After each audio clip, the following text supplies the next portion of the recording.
Know the top stories of the day. Understand the issues that matter. This is Manila Bulletin News on Web. Your quick rundown of top news in the country and around the world. Manila Bulletin, celebrating 120 years of timely stories and timeless truths. Be fully informed.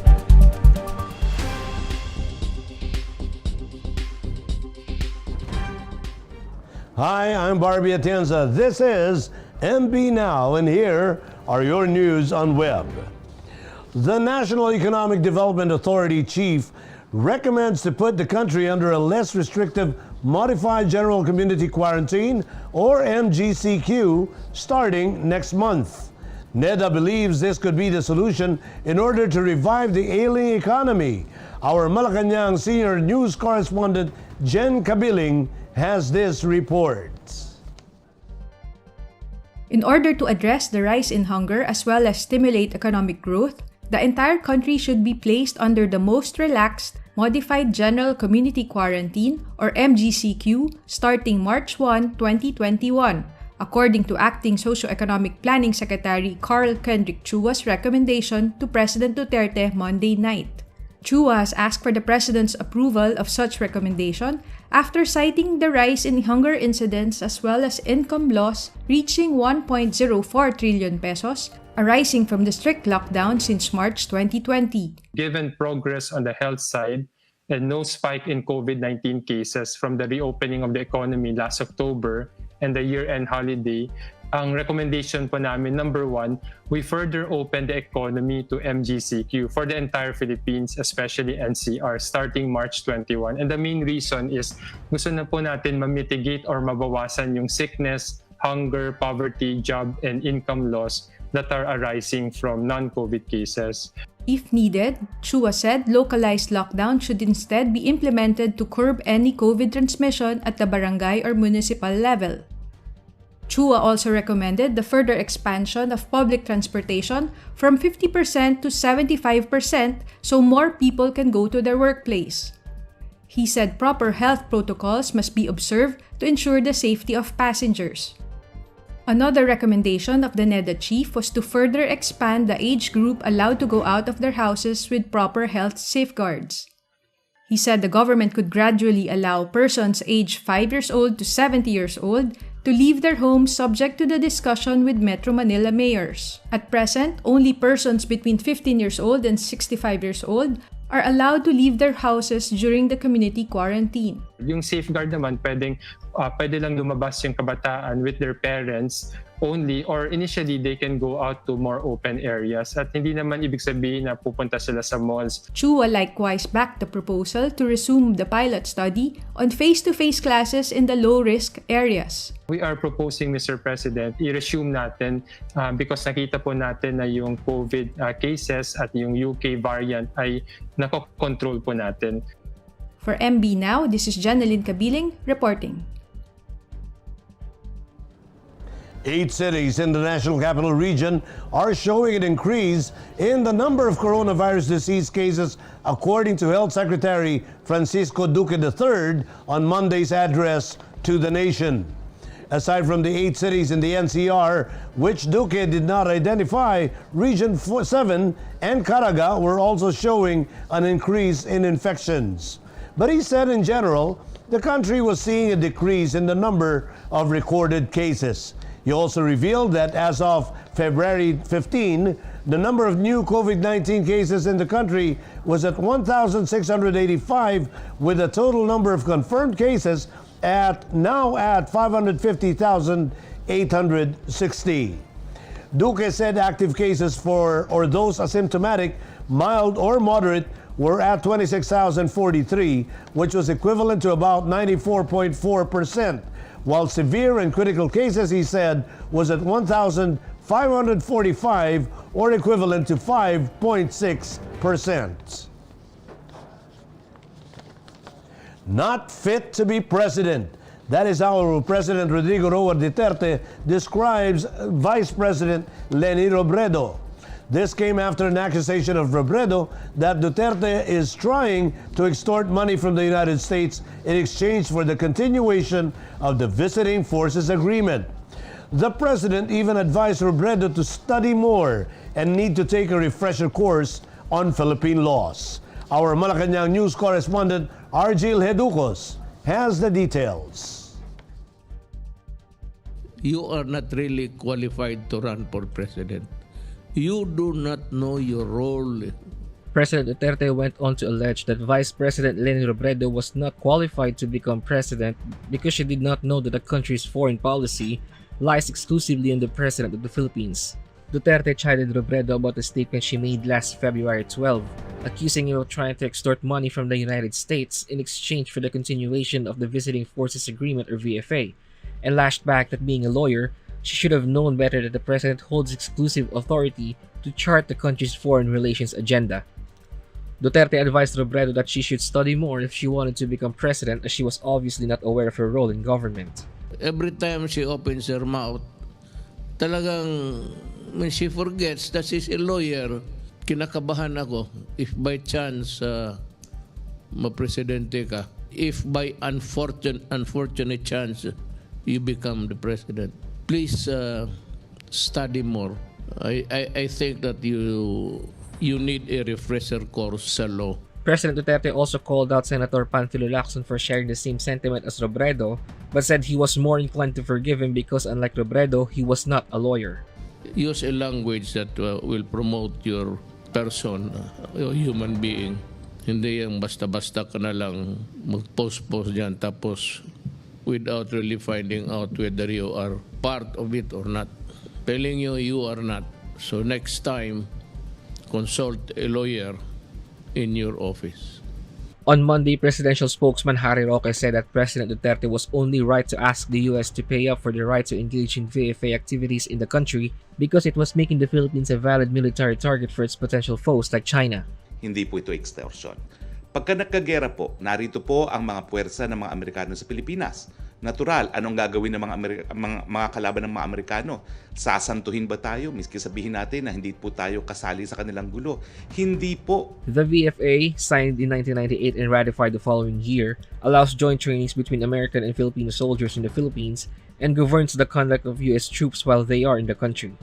In February last year, President Duterte ordered the termination of the VFA after the US revoked the visa of his close ally Senator Ronald de la Rosa and after the ban on the entry of officials supposedly behind the arrest and detention of Senator Laila de Lima. In June 2020, President Duterte suspended the termination of the VFA due to political and other developments in the region. Last month, the government suspended the abrogation anew, but negotiations continue. For MB Now, this is Argil Heducos reporting. Vice President Leni Robredo is ready to lead the country, her spokesman said on Tuesday amid the latest tirades from President Rodrigo Duterte. In a radio interview, lawyer Barry Gutierrez said that through her actions over the past 11 months since the COVID-19 outbreak, VP Robredo has always shown her leadership as a public servant. The spokesman said Robredo, despite her office's meager budget, was the one who raised 60 million pesos from the private sector to provide 500,000 units of personal protective equipment to different hospitals. Gutierrez also cited Robredo's initiatives on free transportation for frontliners in Manila and Cebu City when public transportation was halted because of the lockdown. The Robredo camp is saddened by Duterte's mockery and personal attacks against the vice president whenever she speaks her mind on government policies. In Metro News, some Metro mayors oppose easing of quarantine level in the country to MGCQ next month. Pasig City launches Vaccination Command Center, and Manila government launches Action Center for COVID-19 vaccination. More from this report.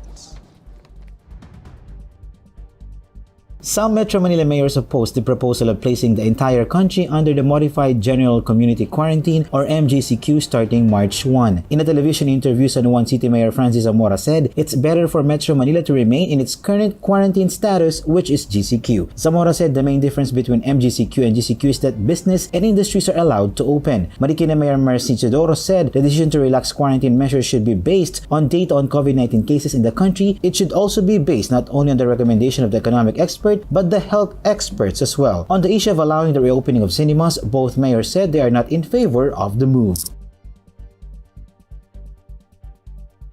The Pasig City government formally launched on Monday its COVID-19 Vaccination Command Center to ensure the smooth and efficient rollout of COVID-19 vaccination plan. In a series of photos uploaded on its official Facebook account, the city government showcased the center's facility and data encoding technologies. The Vaccine Command Center houses the personnel involved in the day-to-day operations of the vaccination team. Currently, the site being occupied by members of the operation centers, profilers, encoders, and nurses. Meanwhile, Pasig City Mayor Vico Soto warned citizens from purchasing fake COVID-19 vaccines being sold online. In his official Twitter account, Mayor Soto posted a screenshot of a seller offering 50 vials of fake Pfizer COVID-19 vaccines for 60,000 pesos.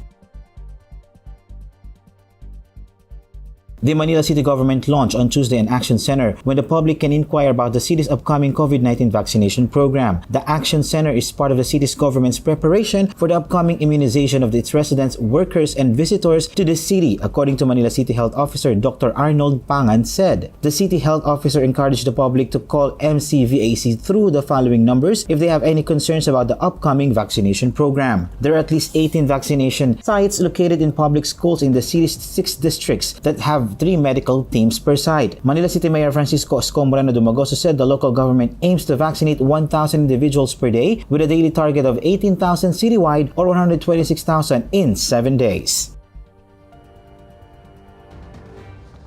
Here are the top news in other parts of the country. Exmayor and 3 others killed in Cagayan ambush. Western Visayas ships 1,600 pigs to Metro Manila to stabilize pork prices. And almost 80 families evacuate to higher grounds due to heavy downpour in Davao City. Here are the details. A former mayor and vice mayor who are incumbent councilors of a municipality in Cagayan were killed in an ambush that also resulted in the death of 2 other local officials on Monday, February 15. The victims were identified as former Lasam Cagayan Mayor Marjorie Salazar, her former Vice Mayor Eduardo Asuten, Salazar's driver John Ray Apil, and the ex-mayor secretary Aiza Manuel. According to investigators, the victims were on board a Toyota Hi-Ace van at around 11:30 a.m. when they were peppered with bullets by unidentified armed men who were aboard 2 cars. Around 200 empty shells said to be coming from long firearms were recovered from the scene of the crime. The motive of the killing is still unknown. Due to the outbreak of African swine fever or ASF, the Department of Agriculture in Region 6 facilitated the shipping of 1,600 pigs from Western Visayas region to Metro Manila in an attempt to stabilize prices of pork products. This is in compliance of the order of Agriculture Secretary William Dar to maintain the mandated price ceiling of pork products in the National Capital Region. The pigs that were shipped to Metro Manila were mainly from backyard raisers in the 4 provinces of Panay Island, which are Aklan, Antique, Capiz, and Iloilo. At least 79 families in Davao City were evacuated to higher grounds on Monday evening after flash floods hit their respective homes caused by rivers that overflowed due to heavy downpour that lasted about 2 hours. The Davao City Disaster Risk Reduction and Management Office reported that the 79 families composed of around 150 individuals were preemptively evacuated to higher grounds on their respective areas for their safety. The Davao City government ordered the preemptive evacuation due to the fast-rising water level at Bunawan River, Talomo River, Matinapang River, and Lipadas River that flowed through the affected areas. Myanmar's Suu Kyi to face court this week, according to a lawyer. Frigid Arctic air and winter storms grip much of U.S. and Israeli Jews receive pizzas after COVID vaccination. Let's watch this report on World News.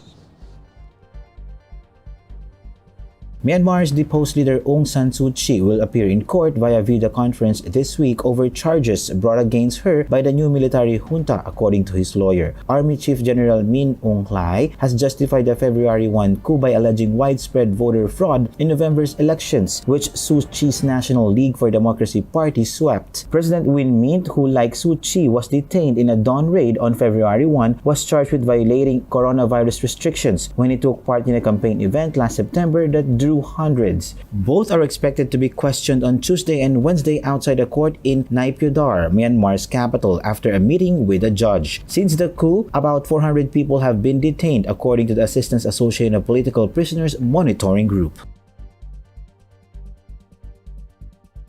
Much of the United States was in the icy grip of an unprecedented winter storm on Monday as frigid Arctic air sent temperatures plunging, forces hundreds of flight cancellations, making driving hazardous and leaving millions without power in Texas. Texas Governor Greg Abbott issued a disaster declaration for the southern state, and the National Weather Service said more than 150 million Americans were under winter weather advisories. More than 2.7 million people were without power in Texas, according to the poweroutages.us. And temperature in the major metropolis of Houston dipped to -9 Celsius. President Joe Biden issued an emergency declaration for Texas on Sunday, providing federal assistance to supplement state relief efforts. Besides Texas, weather-related emergencies have also been declared in Alabama, Oregon, Oklahoma, Kansas, Kentucky, and Mississippi.